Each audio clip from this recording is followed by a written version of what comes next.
the price for the Port Tunnel at peak times could jump to €17 because traffic growth currently is described there as being unsustainable. Peadar Tóibín is the Aonú leader. Peadar is with us here on the line today. What's the solution to this, Peadar? Yeah, the solution is public transport, and this government can't build public transport, unfortunately. The Metro North project was promised for 2005, and if we're very lucky, it'll happen sometime mid-next decade.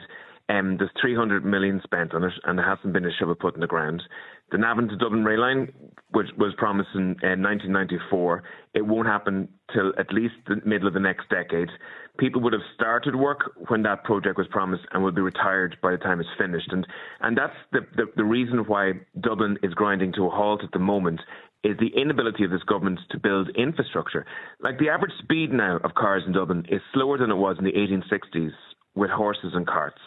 And it's reckoned that it's crawling along. It's reckoned it'll cost €1.5 billion in congestion. That's, lost hours of work and wasted in fuel by the time 2040 comes along. And there's deep frustration. Like, this is torture for so many families. The other aspect of this people are probably missing a little bit is the spatial development in this country means that we're becoming a city-state, and people are travelling in from Connacht to Ulster and Munster every day into Dublin now to get to work. A better spatial delivery across the country would ease the pressure in Dublin and would be better for the rest of the country as well. And in terms of these prices, the government are the only tool that they have to use in terms of trying to manage congestion is now putting up costs of tolls or fuel taxes. And that's not even working, because we saw in the M50, they put up tolls, but actually the volume on the roads are increasing now as well. And that's exactly what's happening on the Port's Tunnel.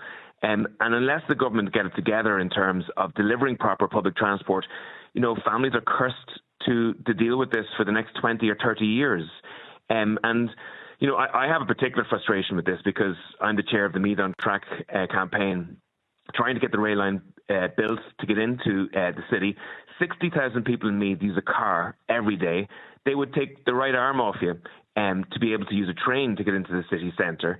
And yet the government's response is to put up fuel taxes. Like, the government collected €4.1 billion of fuel taxes last year, the highest ever in the cost of living crisis. And as these fuel prices are starting to surge now because of the war in Iran, the government aims to put up carbon tax again in late April.